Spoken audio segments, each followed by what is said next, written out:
nakabili ng bagong bike. Ayan na siya. Ayan, bagong-bago, naka-plastic pa yan, oh. Huwag mo ano window, ha? Huwag mo bitawan. Gani! Lari ka dito!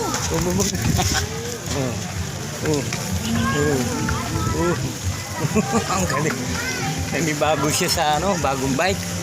Oh, nanibago. Oh, dandan.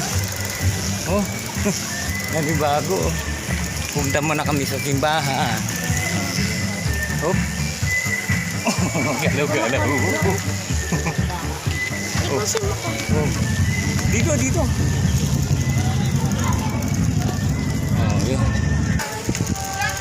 Punta kami sa simbahan. Dito ako na sa lakadang.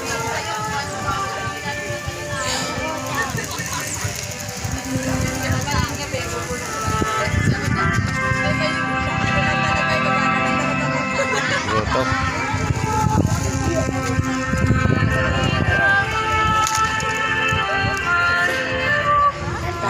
Doon.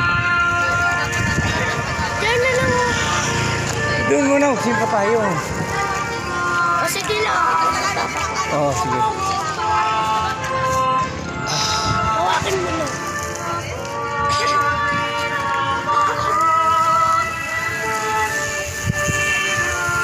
Oh, ayaw. Kaya na. Kaya.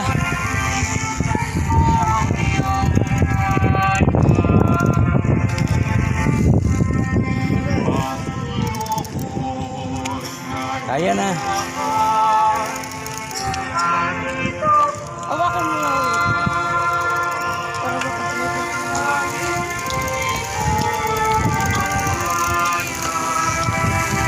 Hindi sa malayo.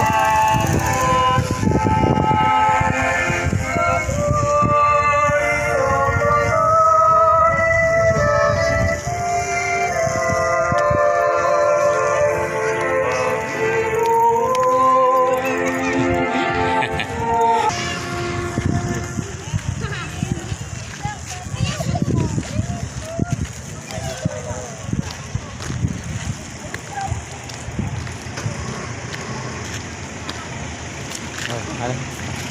Kaya? Oh, kaya. Kaya.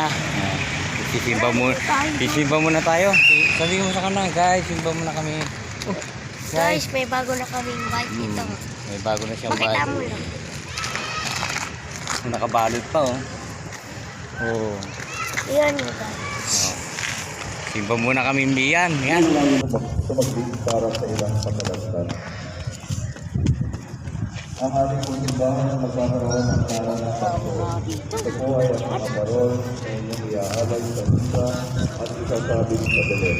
Ayun yan. So, dito kami ngayon sa simbahan sa Mamaya grotto kung kaya doon sa ano, sa mga tao. sa Bulacan. So, isisimba niya yung bagong bike niya. Ayan, oh. Bagong bike niya. Bagong bike ni Lian. Makaroon kasi magaling na bata eh. Kaya, oh, may bago siyang bike. Lalo! Kita mo yan! Katulad sa anime.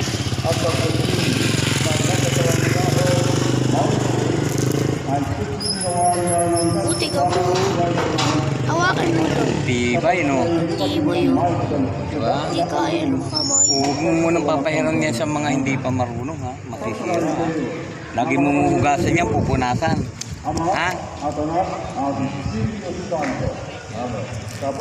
So, dito kami sa labas. Yung bagong bike niya, i-blessing niya rito sa labas. Dito kami sa harap ng grotto.